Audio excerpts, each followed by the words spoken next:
बहुत बहुत स्वागत है आपका। वो 36 साल की उम्र में भी मैदान में उतर रहा है, तो दुनिया यही कह रही है कि जब जब वो मैदान पर कदम रखेगा, एक नहीं दो नहीं कई कई रिकॉर्ड बनाएगा। और ये बात हम कर रहे हैं, जी हां, क्रिस्टियानो रोनाल्डो की।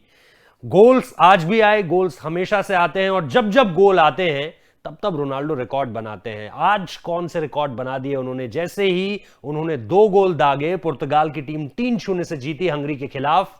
हमें पता था कुछ नए रिकॉर्ड अब सामने निकल कर आएंगे। क्या है वो रिकॉर्ड? सबसे पहले तो हम बात करते हैं कि कैसे पिच पर आज उतरते ही उन्होंने रिकॉर्ड बना दिया जी। 5 अलग अलग, जो हम कहते हैं कि भाई यूरो में वो खेलने उतरे हैं पुर्तगाल की तरफ से। ऐसा अपने आप में एक वाहिद रिकॉर्ड जो क्रिस्टियानो रोनाल्डो के नाम।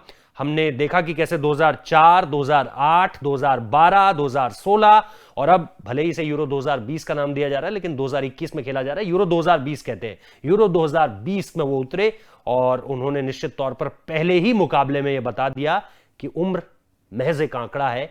खिलाड़ी क्रिस्टियानो रोनाल्डो हो तो फिर गोल्स आएंगे, जीत आएगी और मैन ऑफ द मैच भी वो बनेंगे। इस पूरे के पूरे मुकाबले के बाद जो मैन ऑफ द मैच का हमने ट्रॉफी देखी, वो क्रिस्टियानो रोनाल्डो के हाथ में जाती है। और इसीलिए आप देख रहे हैं man of the match Hungary 0 Portugal 3। Cristiano Ronaldo जो थे वो इस मुकाबले के स्टार बने। 49 टचेस हैं उनके पास, लेकिन तकरीबन जो उन्होंने 4 अटैक्स किए उसमें उन्होंने 2 गोल अपने नाम कर लिए। और ये 2 गोल, खासतौर पे ये गोल अगर आप देखें, जिस तरह से उन्होंने गच्चा दिया और जिस तरह से उन्होंने डिफेंस को भेद दिया, गोलकीपर को भेद दिया, ये बताने के लिए काफी था कि रोनाल्डो वो जो एक शुरुआत में, मतलब अगर आप देखें कि फर्स्ट हाफ के लास्ट हिस्से में उनसे जो मिस हुआ, वो उन्होंने अपने दिमाग पर नहीं चढ़ने दिया कि मैं दबाव में हूं किसी तरह के।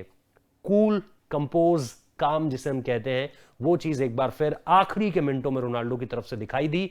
तो ये तो हुआ जी जो हमने बताया कि पहले स्पैन उन्होंने ये जो 5 अलग अलग खिताबी मुकाबले खेले हैं, उनमें दरअसल उन्होंने ये रिकॉर्ड अपने नाम कर लिया कि यूरो में 5 बार उतरे हैं। इसके बाद आज जो 2 गोल आए, उसने क्या बता दिया कि क्रिस्टियानो रोनाल्डो की संख्या जो है, अब गोल्स की जो टैली है वो 11 तक पहुंच गई है। यानी आज जब मुकाबला शुरू करने से पहले वो टैली 9 थी, लेकिन 2 गोल आए, आपने 11 गोल स्कोर कर दिए। यानी अब आप यूरो में गोल करने वाले मेंस की, जहां तक हम बात कर रहे हैं फुटबॉल की, सबसे अव्वल दर्जे पर इस वक्त पे बैठे हुए हैं। तो ये क्रिस्टियानो रोनाल्डो के नाम एक और रिकॉर्ड हुआ।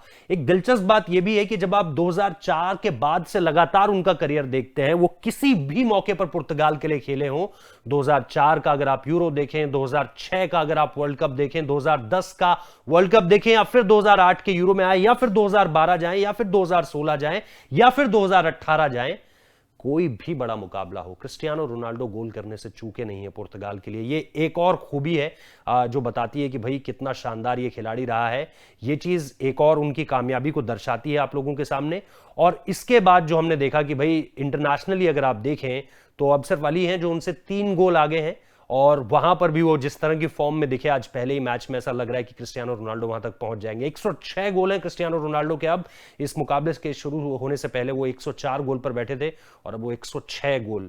उनसे पीछे जहां हम देखते हैं कि भाई कहां मेसी का नंबर आता है, और मेसी कल जो उन्होंने गोल स्कोर किया वहां पे 73 गोलों के साथ है, और उनके साथ यूएई के एक और खिलाड़ी हैं जिनके साथ उन्होंने जो है वो मैच हो गए हैं। उस स्कोर को आप देखें तो कहां 73 रह गया और कहां हम ये देखते हैं 106। तो इसमें कितना ज्यादा अंतर है, ये आपको बताएगा कि क्रिस्टियानो रोनाल्डो अकेले दम पर किस तरह से पुर्तगाल की टीम के लिए परफॉर्मेंस करते आए हैं। तो बहुत सारे ऐसे रिकॉर्ड्स जो अभी रोनाल्डो के नाम शायद और आएंगे। रियल मैड्रिड के लिए भी हमने देखा है कि भाई ऑल टाइम गोल स्कोरर रहे हैं। इस बार हमने देखा कि सीरी ए में उन्होंने किस तरह से यूवेंटस के लिए भी बहुत अच्छा किया। और एक जो दिलचस्प तस्वीर सामने निकल कर आई, जिसका जिक्र अंत में मैं करना चाहता हूं, खासतौर पर उन्होंने जिस तरह से आज पानी की बोतल को रखा, जिस तरह से उन्होंने वो प्री मैच प्रेस कॉन्फ्रेंस जिसे हम कहते हैं कि भाई कप्तान की तरफ से की जाती है और बाकायदा सवाल किए जाते हैं, तो वहां पर निश्चित तौर पर कुछ चीजें, कुछ बॉटल्स के रूप में क्रिस्टियानो रोनाल्डो को ऐसा लगा कि भाई इन बॉटल्स को मैं प्रदर्शित नहीं करना चाहता हूं, खुद उनके पीछे बैठकर मेरे आगे वो नहीं होनी चाहिए। तो उन्होंने निश्चित तौर पर वो हटाकर पानी की बॉटल्स वहां पर रखी। ये एक स्टेटमेंट है कि क्रिस्टियानो रोनाल्डो अपने साथ किन चीजों को एसोसिएट होते देखना चाहते हैं। शायद उन्हें लगा होगा कि जो चीजें वहां पर रखी हुई हैं वो, खासतौर पे क्योंकि वो इतने बड़े फिटनेस आइकन भी हैं और दुनिया देखती है कि क्रिस्टियानो रोनाल्डो किस चीज को एंडोर्स कर रहे हैं, किस चीज को लेकर वो अपने फैंस से बातचीत कर रहे हैं, तो वो एक ऐसा इंसिडेंट था जिसने खूब चर्चा बटोरी सोशल मीडिया पर। तो उस वजह से तो क्रिस्टियानो रोनाल्डो की बात हो ही रही थी सोशल मीडिया पर, लेकिन अब जो है पहले पेनल्टी से स्कोर करना, उसके बाद जैसे हमने देखा कि डॉज करा, किस तरह से गच्चा दिया और 2 गोल स्कोर किए, जिसे ब्रेस कहते हैं फुटबॉल की भाषा में, और उसने क्रिस्टियानो रोनाल्डो के नाम कई सारे रिकॉर्ड सब डाल दिए हैं। तो क्रिस्टियानो रोनाल्डो की ये परफॉर्मेंस आपको कैसी लगी जरूर बताइए, कमेंट बॉक्स में बताइए कि आप किस तरह से देख रहे हैं पुर्तगाल की परफॉर्मेंस को। अच्छे खिलाड़ी भी हैं इस टीम के पास इस बार, और पिछली बार की चैंपियन भी है, तो क्या टाइटल डिफेंड कर पाएगी? क्या क्रिस्टियानो रोनाल्डो अली, जिनका हम जिक्र कर रहे हैं कि उनके 3 गोल्स के रिकॉर्ड को कितनी जल्दी तोड़ पाएंगे? सब कुछ बताइए कमेंट कर। और अगर आपको वीडियो अच्छा लगा तो लाइक करना मत भूलिए और शेयर करना बिल्कुल भी मत भूलिए। बहुत बहुत शुक्रिया इस वीडियो को देखने के लिए।